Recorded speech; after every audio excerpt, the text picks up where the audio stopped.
Thank you very much, everybody. So this is a big, big day, a beautiful day, potentially one of the great days ever in civilization. Things that have been going on for hundreds of years and thousands of years. We're going to, at least we're at a minimum very, very close, and I think we're beyond very close. And I want to thank Bibi for really getting in there and doing a job. We've worked well together, as we have with many other countries, both of us, with many other countries, which is the only way this whole situation gets solved. And I'm not just talking about Gaza. Gaza is one thing, but we're talking about much beyond Gaza. The whole deal, everything getting solved. It's called peace in the Middle East.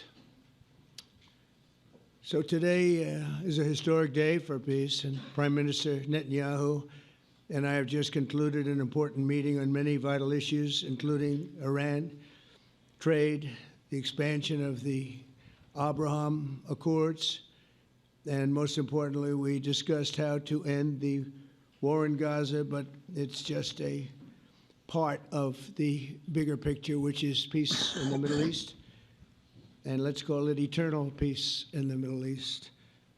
So this is far more than anybody expected, but the level of support that I've had from the nations in the Middle East and surrounding Israel and neighbors of Israel has been incredible, incredible. Every single one of them. This afternoon, after extensive consultation with our friends and partners throughout the region, I'm formally releasing our principles for peace, which people have really liked, I must say. And these are done not just routinely done, these are done with total consideration and working with the nations that we're talking about. All of these nations have made contributions to those suggestions. I want to thank the leaders of many Arab and Muslim nations for their tremendous support in developing the proposal, along with many of our allies in Europe. Europe has been very much involved, and as I was called by many of the European leaders, most of them saying, is this true? Are you really doing peace in the Middle East? This is the most incredible thing we've heard. Some think it's the biggest thing they've ever heard. They called just to find out, was it just a rumor or is it actually done? And then they said, have you spoken to the Arab leaders? Have you spoken to all of the other leaders that we have to get? A lot of people involved in this one. I also want to thank Prime Minister Netanyahu for agreeing to the plan and for trusting that if we work together, we can bring an end to the death and destruction that we've seen for so many years, decades, even centuries, and begin a new chapter of security, peace, and prosperity for the entire region. And I want to just say that my meetings and dialogue that we had with so many countries, Saudi Arabia as an example, the king is a phenomenal person.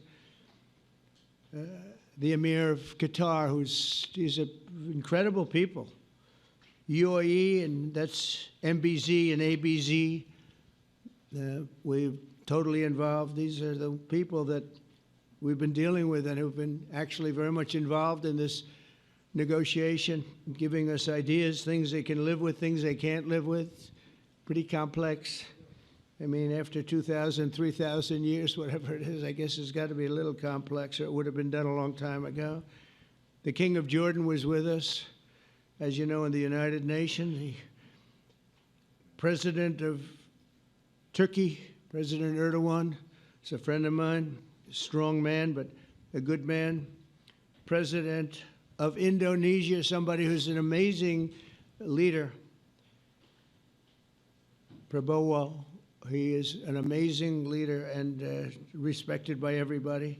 He was in the room with us. We were together with most of these people that I'm mentioning. Others were by phone or the next day. The Prime Minister and the Field Marshal of Pakistan, they were with us right from the beginning. Incredible. In fact, they just put out a statement that they fully believe in this pact.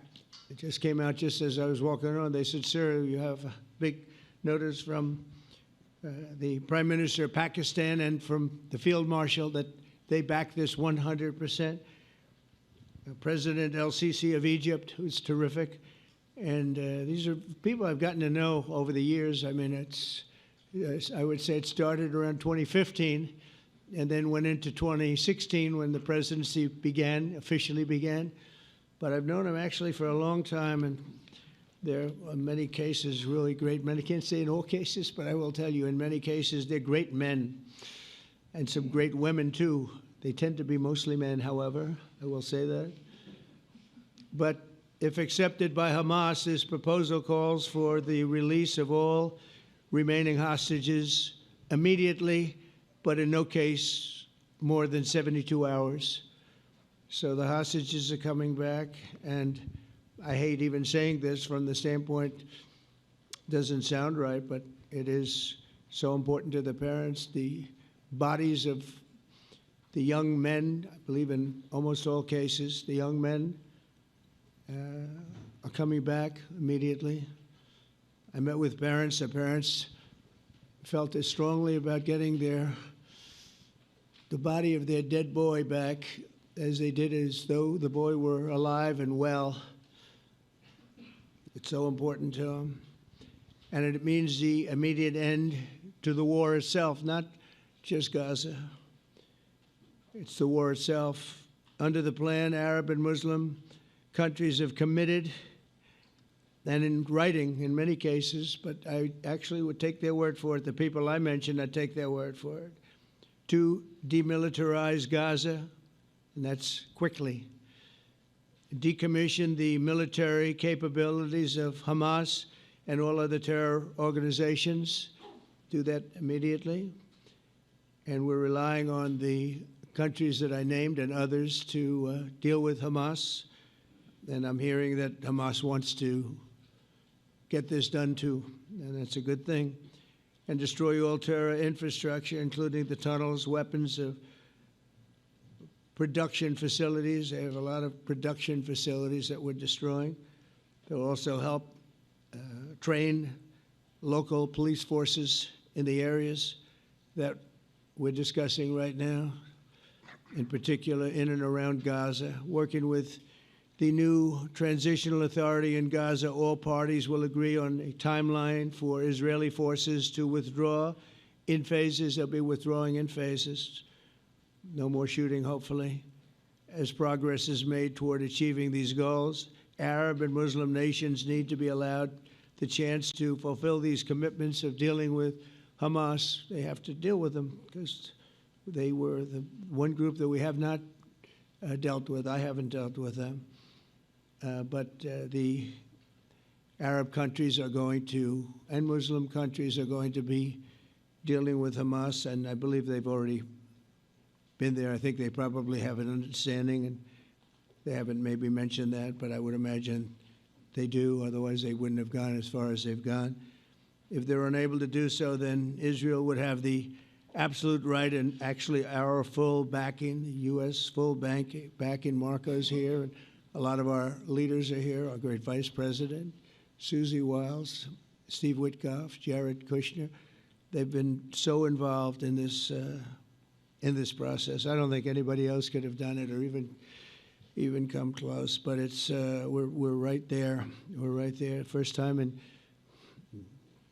thousands of years, I think you can probably say, if you really look into it, if you study back, if you're a scholar, you would say thousands of years. Israel would have my full backing to finish the job of destroying the threat of Hamas. But I hope that we're going to have a deal for peace.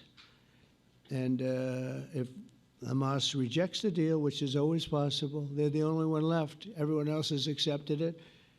But I have a feeling that we're going to have a positive answer. But if not, as you know, Bibi, you'd have our full backing to do what you would have to do. Everyone understands that the ultimate result must be the elimination of any danger posed in the region, and that danger is caused by Hamas.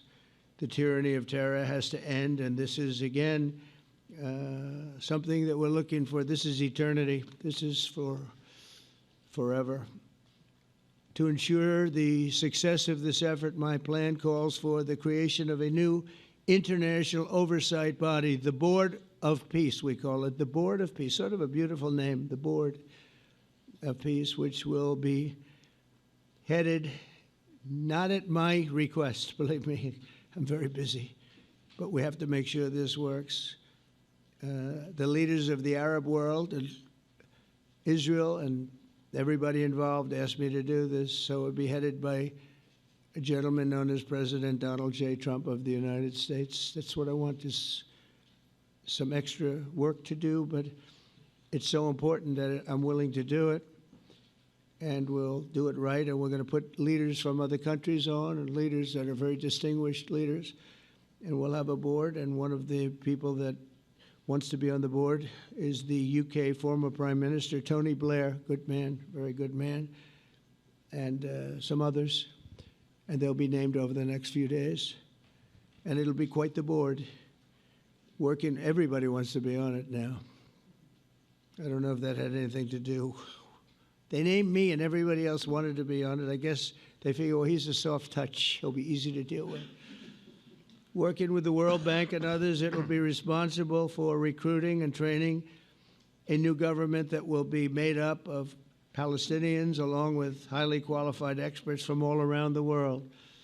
Hamas and other terrorist factions will play no role in the board, but they'll play no role in the governance of Gaza at all, directly or indirectly. As you know, thousands of Hamas leaders have been killed and soldiers have been killed.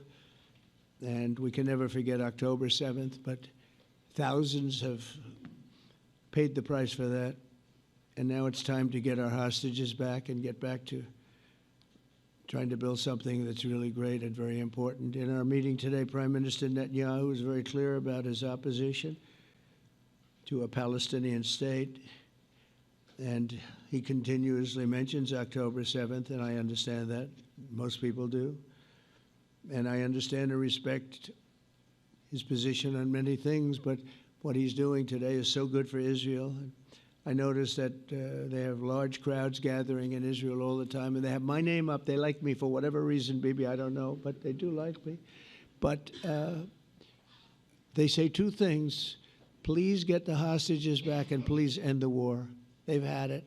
It's had it. So I think it's a very popular thing you do, because he's a warrior. He doesn't know about getting back to a normal way of life, but he is a warrior, and Israel's lucky to have him. But now the people want to get back to peace. They want to get back to normalization in a true sense. Several countries have foolishly recognized the Palestinian state. As you know, some of our European friends, allies, good people, but they're really, I think, doing that because they're very tired of what's going on for so many decades. They've been presidents and prime ministers for years, and during this time, having to do with the Middle East, all they're doing is talking about the same thing over and over. They want to see it get back. And nobody wants that more than me, or I believe Bibi too. But the people of Israel want it. They really want it. They want the hostages back. That includes the probably 32 bodies that we're talking about, 20 people that are living, 32 or so people that are dead, and they want to have peace. So let us not forget how we got here. Hamas was elected by the Palestinian people. Israel withdrew from Gaza thinking they would live in peace. Remember that a long time ago? They withdrew. They said, you take it. This is our contribution to peace. But that didn't work out. That didn't work out. It was the opposite of peace. They pulled away. They let them have it. And I never forgot that, because I said, that doesn't sound like a good deal to me. As a real estate person, I mean, they gave up the ocean, right? Ron, they gave up the ocean. They said, who would do this deal? And it still didn't work out. They were very generous, actually. And they gave up the most magnificent piece of land in many ways in the Middle East. And they said, all we want to do now is have peace. And that request was not honored. Instead of building a better life for the Palestinians, Hamas diverted resources to build over 400 miles of tunnels and terror infrastructure, rocket production facilities and hid their military command posts and launch sites in hospitals, schools, and mosques. So if you went after them, you'd be after them, and you wouldn't even realize you ended up knocking out a hospital or a school or a mosque. That terrible thing, terrible, terrible way to have to fight. No fight is good, but that's a real bad one. So there are many Palestinians who wish to live in peace. Many. I've seen so many of them. And they have support. And I challenge the Palestinians to take responsibility for their destiny, because that's what we're giving them. We're giving them responsibility for their destiny, fully condemn and prohibit terrorism and earn their way to a brighter future. They don't want the life that they've had. They've had a rough life with Hamas. If the Palestinian Authority does not complete the reforms that I laid out in my vision for peace in 2020, they'll have only themselves to blame. We're giving them an amazing footprint, and they have amazing support from the leaders of the Arab world and the Muslim world, the great leaders. These are great leaders. These are unbelievable leaders that have built great countries and very wealthy countries. What the future holds for the Palestinians, no one really knows, but the plan that we put forward today is focused on ending the war immediately, getting all of our hostages back, getting everything back. Hard to believe when you even say it, and creating conditions for durable Israeli security and Palestinian success. Israeli security is going to be involved. We're going to help you. We'll be there with you in terms of helping with security. We want to make sure it works. We just want to make sure it works. There shouldn't be a shot fired. Now, there will be, I guess, because that's the way it seems to be, but there shouldn't have to be within a few days. There shouldn't have to be a shot fired. Maybe for eternity. Wouldn't that be nice? I hope it's true. I can tell you the leadership of that region feels that there's a good chance of it being true. So this will lead to this agreement that we're talking about will lead to a sustainable long-term peace. No president in history has been a greater friend of the state of Israel than I have, in addition to negotiating the Abraham Accords. I like to say it that way because the real people, that's what they call Abraham. I would say Abraham, but it's so much nicer when you say Abraham. So much more elegant. But the Abraham Accords are amazing. Jared, you did that along with your group of geniuses, and nobody thought that could be done. We have 4 countries, and Sleepy Joe Biden didn't do a thing. He didn't even know what the hell they were. He should have had them fold up. But I think this will also lead to packing them. And who knows, maybe even Iran can get in there. I hope. We hope we're going to be able to get along with Iran. I think they're going to be open to it. I really believe that. But they could be a member. I long ago said, I'll bet you at some point Iran will be a member of the Accords. And little did I realize it was going to take this turn. That was some turn we did with the B-2s.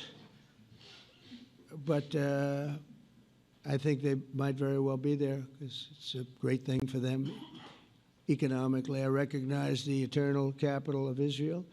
I opened the American embassy in Jerusalem. That was something that everyone said would never be done, could never be done.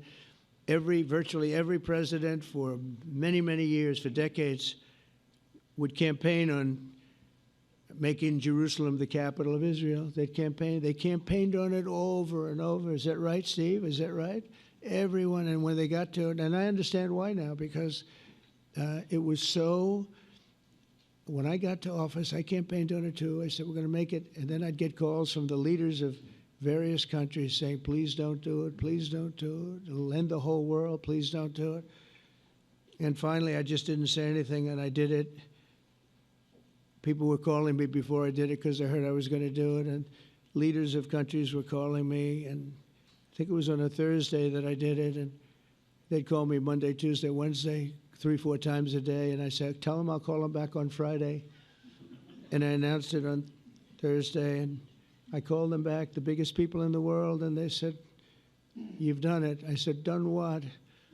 You've made the capital of Israel, Jerusalem, and we wanted to talk yet. I wish you called me a little sooner. Maybe I could have done something about So that was a lot easier than getting into an argument, because I knew what they were calling about. And you know what? It turned out to be amazing. Everybody thought it was going to lead to the end of the world, right? The end of the world, Ron, that's what they said. It didn't lead to anything. It just led to something that I promised, and something that was very, very popular for Jewish people and a lot of other people, too. I recognize Israeli sovereignty over the Golan Heights, and I cut taxpayer funding to the corrupt United Nations Relief and Works Agency. And United Nations was interesting because, as you know, a few days ago they introduced me. Ladies and gentlemen, the President of the United States. I'm looking at my teleprompter, and the thing was dead, stone cold, dead. The thing's up here. I have a long, beautiful speech to make. I'm back 30 feet back, and I'm saying, they're introducing me. There's nothing on my teleprompter. So, but I made a speech. I actually got good marks. You think Biden could have done that? I don't think so. I don't think he could have done that. I don't think too many people could have done it. But actually, it was actually more of a speech from my heart, if you want to know the truth. I think it was maybe better in certain ways because it was from the heart. It has to be from the heart. Otherwise, you're in big trouble.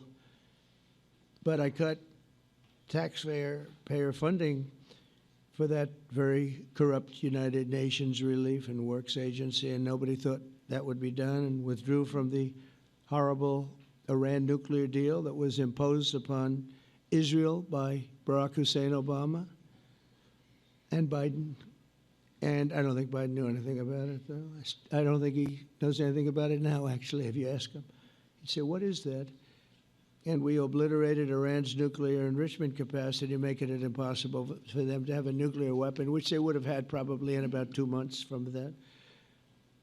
But I've never asked Israel to compromise its security, but we had big, strong talk. Nobody's been better to Israel. No president's been better to Israel than Donald Trump.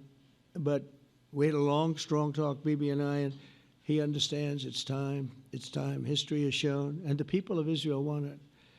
And the people of the Middle East want it. The people of enemies of Israel want it. But they don't have really too many enemies right now. And you know what? Many countries have gained great respect for Israel, for the way they fight, for the job they do, including me. I had respect anyway, but they gained respect. History has shown us that those who have relations with Israel have thrived, while those who have devoted resources and attention toward the destruction and even annihilation of Israel have languished. They haven't done well. Israel is not going anywhere. They're going to coexist with other people and countries in the region, from Syria to Lebanon to Saudi Arabia. The promise of a new Middle East is so clearly within our reach. This is the closest we've ever come to real peace, not fake peace, not political fool's peace. If we can get this difficult problem solved, the opportunities for all within that vast region of this world, it's a vast region, it's unlimited. The Abraham Accords show that all countries are better off when they communicate and work together and embrace new opportunities. I hope Jared and Steve and Susie and Marco and JD, we have great people. I hope you guys are going to work very hard to get these other countries in, because now they have no excuse. There's no longer an excuse. They were somewhere hesitant. And I tell you, the 4 countries that went in, I give them tremendous credit. And it's worked out incredibly well for them. In the same spirit, I'm pleased to report that earlier today, we took another important step toward greater understanding in the region. A short time ago, we had a historic phone call in the Oval Office with Prime Minister Tani, who's really a great, great person. So we had a great talk, and I was on the phone, and Bibi was talking. Prime Minister Al-Thani was of Qatar. They really had a heart-to-heart conversation. It was a great conversation, I thought. It was productive. It was everything that you need to have something turn out to be successful. And I want to thank Bibi, and I want to thank the Prime Minister. It was fantastic. We agreed to launch a formal trilateral mechanism between Israel, Qatar, and the United States to begin a dialogue to enhance mutual security, correct misperceptions, and avoid future misgivings. And I want to thank Qatar, its leadership, and the Emir. He's a fantastic person. I think, you know, I'm going to be his public relations man because I know him differently than a lot of people know him. But he wants peace. He wants to see peace. And his people, and they really acknowledge the critical role that they've played as mediator. And again, we're not quite finished. We have to get Hamas, but I think they're going to be able to do that. So now it's time for Hamas to accept the terms of the plan that we've put forward today. And again, this is a different Hamas than we were dealing with because I guess over 20,000 have been killed. Their leadership has been killed 3 times over. So you're really dealing with different people than we've been dealing with over the last 4 years, 5 years. Everyone has done their part and come to the table in good faith. Our Arab and Muslim partners are fully prepared to step up and fulfill their commitments for the benefit of the people of Gaza and the entire region. They're willing to step up and do a lot. They really are. There are a lot of good people involved. Everyone wants to see, everybody who wants to see an end to the violence and destruction should be united in calling for Hamas to accept the extremely fair proposal so that we can end the war and get us back our hostages right now and have everlasting peace. And I look forward to having relationships with everyone. As the chairman of the board, I'll be involved, and we'll have meetings with some very smart people that'll be working over there to make sure that we haven't just been wasting time with an agreement that doesn't get done. The task of building peace will not be easy. There are some of the hardest problems in the world to solve, and that's why it's been going on for so many centuries.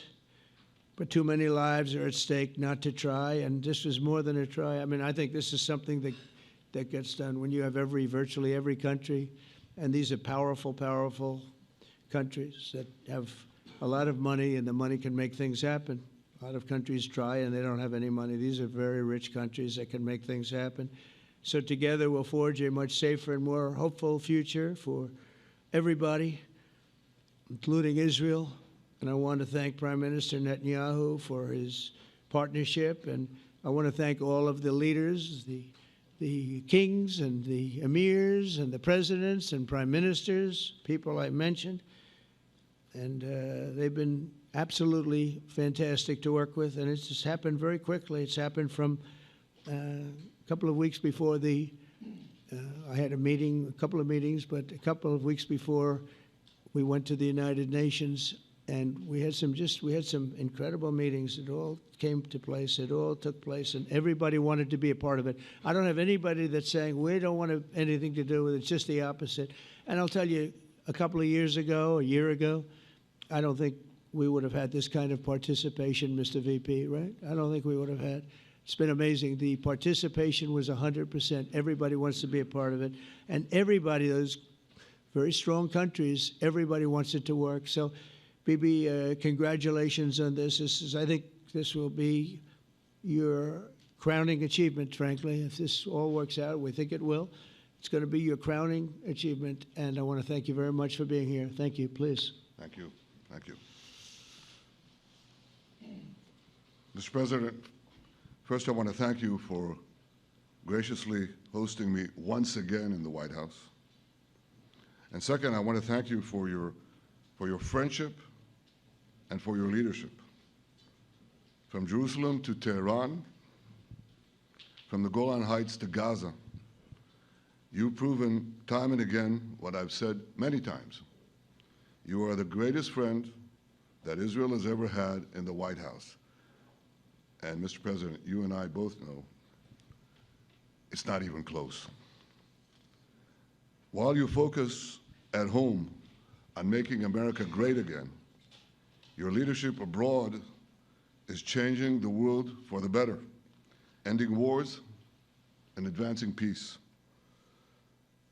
I believe that today we're taking a critical step towards both ending the war in Gaza and setting the stage for dramatically advancing peace in the Middle East, and I think beyond the Middle East.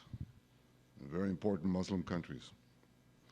I support your plan to end the war in Gaza, which achieves our war aims. It will bring back to Israel all our hostages, dismantle Hamas's military capabilities, end its political rule, and ensure that Gaza never again poses a threat to Israel. We would not have achieved this turning point without the courage and sacrifice of our incredibly brave soldiers. They fight like lions to defend the people of Israel, and they serve on the front line in the war between civilization and barbarism. Mr. President, when our two countries stand shoulder to shoulder, we achieve the impossible. Just a few months ago, in Operation Rising Lion and Operation Midnight Hammer, we struck a decisive blow against Iran's nuclear and ballistic missile program. Your bold decision to send those B-2s made the region safer and the world safer. Now, under your leadership, we're taking the next step to win the war and expand the peace. Your plan is consistent with the 5 principles my government set for the end of the war and the day after Hamas. Everybody asks, what is your plan for the day after Hamas? Here's our plan. Passed it in the cabinet. All our hostages, both those who are alive and those who died, all of them will return home immediately. Hamas will be disarmed.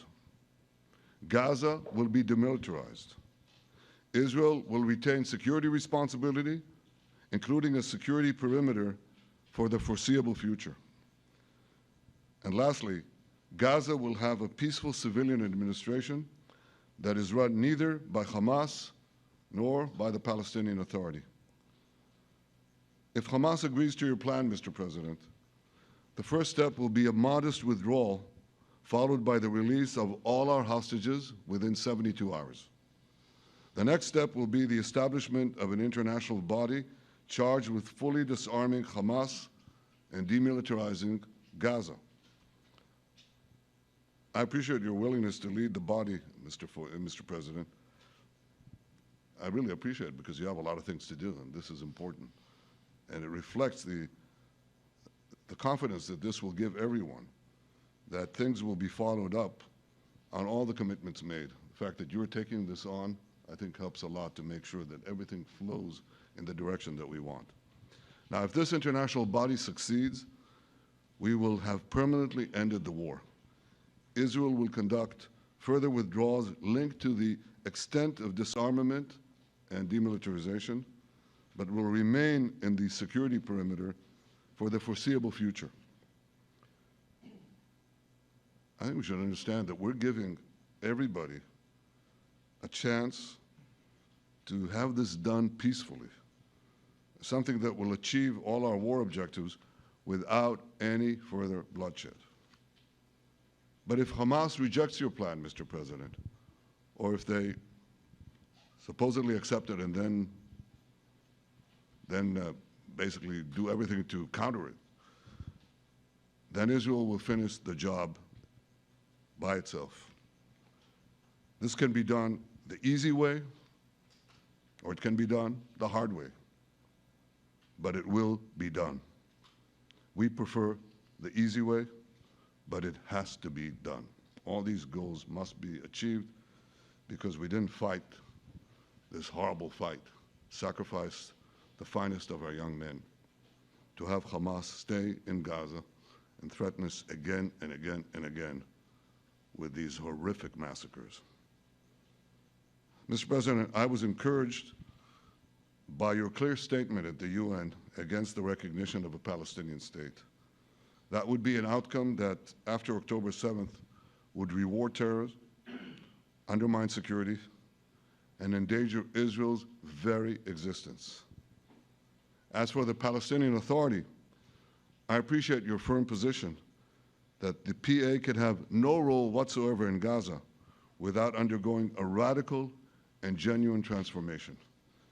In your 2020 peace plan, which you mentioned just now, you made clear what that transformation requires. It's not lip service. It's not checking a box. It's a fundamental, genuine, and enduring transformation. And that means ending pay to slay, changing the poisonous textbooks that teach hatred to Jews, to Palestinian children, stopping incitement in the media, ending lawfare against Israel at the ICC, the ICJ, recognizing the Jewish state, and many, many other reforms. It won't come as a surprise to you that the vast majority of Israelis have no faith that the PA Leopard will change its spots. But rather than wait for this miraculous transformation, your plan provides a practical and realistic path forward for Gaza in the coming years, in which Gaza will be administered neither by Hamas nor the Palestinian Authority, but by those committed to a genuine peace with Israel. I think this can be not only a new beginning for Gaza, I think it can be a new beginning for the entire region. Under your leadership, we can re-energize, well, I've got to contribute my own, we can re-energize the Abraham Accords. That's what it's called in the original Hebrew, Abraham. Abraham is fine, Abraham, however you want to call it. Under your leadership, Mr. President, we can re-energize the Abraham Accords that we forged 5 years ago. We can expand them to many more Arab and Muslim nations that choose moderation over extremism. I think there's an opportunity here. It's not going to be easy. It's tough going. But I think if we succeed, you're absolutely right. We're going to open possibilities that nobody even dreamed of. But I think we dream of them. As you've told me, Mr. President, and you've told the world many, many times, you said, remember October 7th. Remember October 7th. And we do. We will never forget the horrors of October 7th, and we will do whatever is necessary to make sure they don't happen again. Since October 7th, Israel's enemies have learned a hard truth. Those who attack us pay a heavy price, but those who partner with us advance progress and security for their peoples. President Trump just said it. It's also in the Bible. It says, those who will bless you will be blessed, and those who will curse you will be cursed. And that's actually what is happening. We want the blessings. I think we've done a lot in the past 2 years to end the curse. We're not finished, but we've done a lot. And we've done a lot together to end the curse. I want to thank your entire team for their efforts to get to this point.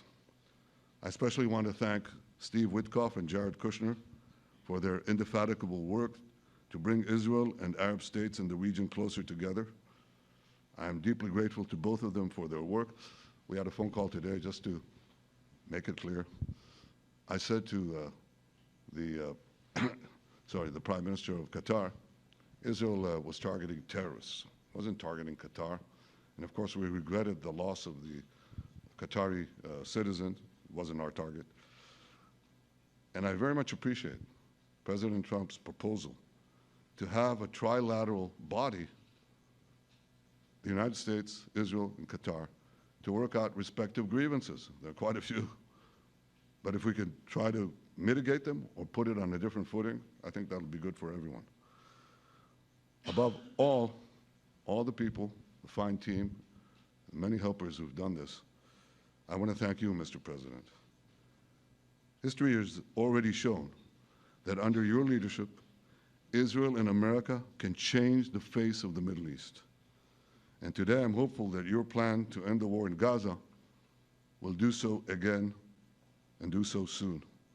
It will free our hostages, end Hamas's tyranny in Gaza, and enable a more secure and prosperous future for the peoples of our region.